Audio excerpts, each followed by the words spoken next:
Você vai ouvir o capítulo 4 do livro 3º do Livro dos Espíritos, de Allan Kardec. Capítulo 4 da Lei de Reprodução. População do Globo. Pergunta 686. É lei da natureza a reprodução dos seres vivos? Resposta dos Espíritos. Evidentemente, sem a reprodução, o mundo corporal pereceria. Pergunta 687. Indo sempre a população na progressão crescente que vemos, chegará tempo em que seja excessiva na Terra? Não. Deus a isso provê e mantém sempre o equilíbrio. Ele coisa alguma inútil faz.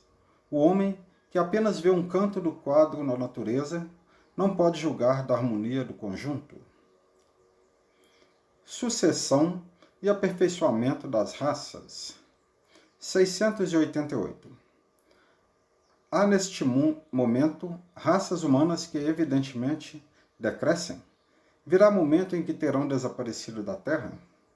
Assim acontecerá, de fato, é que outras lhes terão tomado lugar, como outras um dia tomarão o da vossa. 689.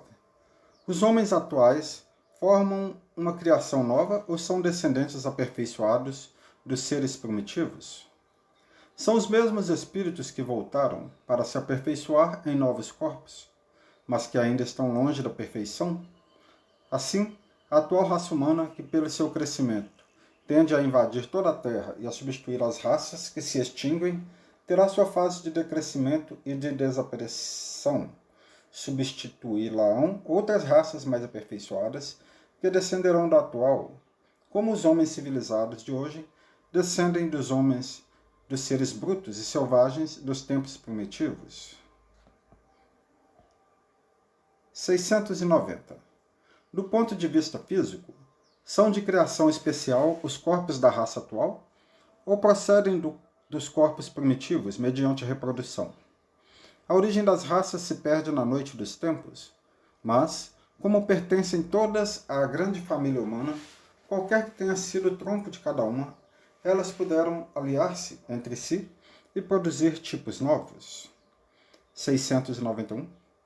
Qual, do ponto de vista físico, o caráter distintivo e dominante das raças primitivas? Desenvolvimento da força bruta, à custa da força intelectual. Agora, dá-se o contrário. O homem faz mais pela inteligência do que pela força do corpo. Todavia, faz 100 vezes mais, porque soube tirar proveito das forças da natureza, o que não conseguem os animais. 692. Será contrário à lei da natureza o aperfeiçoamento das raças animais e vegetais pela ciência? Seria mais conforme a essa lei deixar que as coisas seguissem seu curso normal? Tudo se deve fazer para chegar à perfeição, e o próprio homem é um instrumento de que Deus se serve para atingir seus fins, sendo a perfeição a meta para que tende a natureza. Favorecer essa perfeição é corresponder às vistas de Deus. Item A. Mas, geralmente, os esforços que o homem emprega para conseguir a melhoria das raças nascem de um sentimento pessoal e não objetivam senão o acréscimo de seus gozos. Isto não lhe diminui o mérito? Que importa seja nulo seu merecimento, desde que o progresso se realize? Cabe-lhe tornar meritório pela intenção e seu trabalho. Demais, mediante esse trabalho, ele exercita e desenvolve a inteligência e, sob esse aspecto, é que maior proveito tira. Obstáculos à reprodução. 693. São contrários à lei da natureza as leis e os costumes humanos que têm por fim, ou por efeito, criar obstáculos à reprodução? Tudo o que embaraça a natureza em sua marcha é contrário à lei geral. Item A.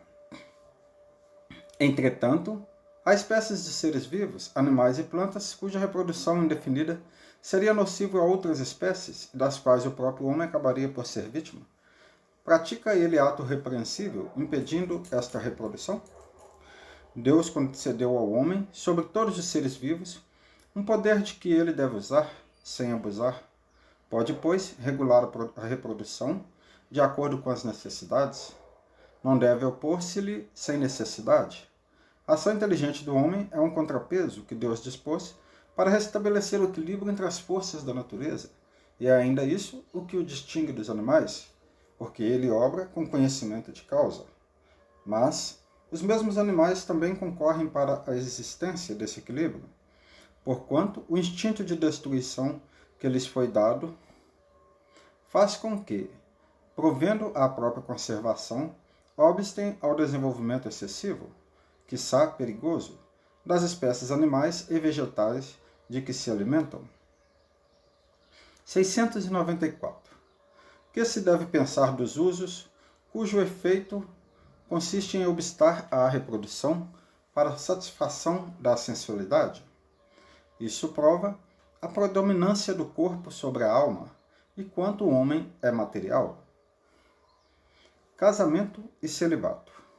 695. Será contrário à lei da natureza o casamento?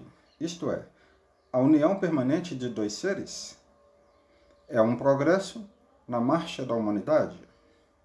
696. Que efeito teria sobre a sociedade humana a abolição do casamento? Seria uma regressão à vida dos animais. Explicação de Kardec. O estado de natureza é o da união livre e fortuita dos sexos. O casamento constitui um dos primeiros atos de progresso nas sociedades humanas, porque estabelece a solidariedade fraterna e se observa entre todos os povos, se bem que em condições diversas. A abolição do casamento seria, pois, regredir à infância da humanidade e colocaria o homem abaixo mesmo de certos animais que lhe dão o exemplo de uniões constantes. 697.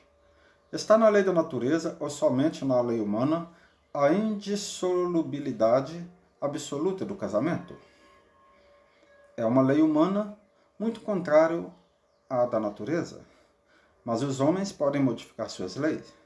Só as da natureza são imutáveis. 698. O celibato voluntário representa um estado de perfeição meritório aos olhos de Deus? Não, e os que assim vivem, por egoísmo, desagradam a Deus e enganam o mundo. 699. Da parte de certas pessoas, o celibato não será um sacrifício que fazem com o fim de votarem, de modo mais completo, ao serviço da humanidade? Isso é muito diferente. Eu disse por egoísmo. Todo sacrifício pessoal é meritório quando feito para o bem. Quanto maior o sacrifício, tanto maior o mérito. Explicação de Kardec. Não é possível que Deus se contradiga, nem que ache mal o que ele próprio fez. Nenhum mérito, portanto, pode haver na violação da sua lei. Mas, se o celibato em si mesmo não é um estado meritório, outro tanto não se dá quando constitui, pela renúncia às alegrias da família, um sacrifício praticado em prol da humanidade.